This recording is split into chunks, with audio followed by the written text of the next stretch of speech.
रिया ने अभी-अभी नया घर लिया था। आज उसके घर का पहला दिन था।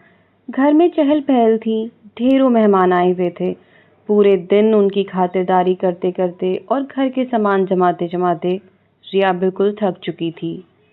रात के 8 बज चुके थे। धीरे-धीरे सारे मेहमान अपने-अपने घर लौट गए। अब घर में सन्नाटा सा था। रिया थकी तो थी, पर अपने नए घर को देखकर उसके चेहरे पर एक अजीब सी संतुष्टि थी। वो अपने सुंदर से कमरे में आई और एसी चालू किया और नए मुलायम गद्देदार बिस्तर पर गिरते ही सो गई। लेकिन ये क्या? कुछ ही देर बाद उसे अजीब सी बेचैनी महसूस होने लगी। अचानक उसे लगा किसी ने उसके चादर को हल्के से खींचा है। उसने करवट बदली, लेकिन थकान इतनी थी कि उसने ज्यादा ध्यान नहीं दिया।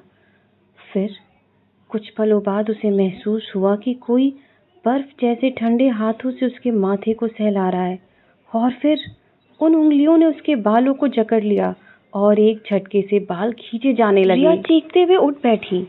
उसकी चीख से कमरा थर्रा उठा। काका कौन है? कौन है वहाँ? उसकी आवाज कांप रही थी। आसपास नजर दौड़ाई लेकिन वहाँ कोई नहीं था। चादर फर्श पे गिरी हुई थी और सिर में भयानक दर्द हो रहा था, जैसे सच में कोई उसके बालों को खींच रहा हो। रिया ने खुद को बड़ी मुश्किल से संभाला।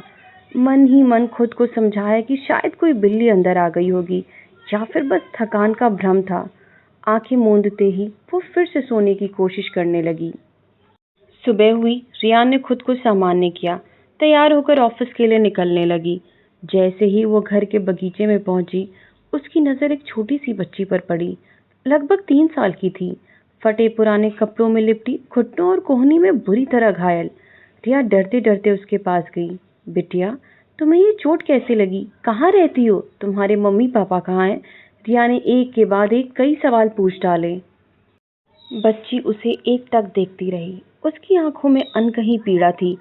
फिर अचानक वो फफक कर रोने लगी और कांपती आवाज में बोली, रिया दीदी, मेरे परिवार को बचा लो। रिया दीदी, मेरे परिवार को बचा लो। इतना कहते ही बच्ची ने रिया का हाथ झटक कर छुड़ाया और भागती चली गई। रिया स्तब्ध रह गई।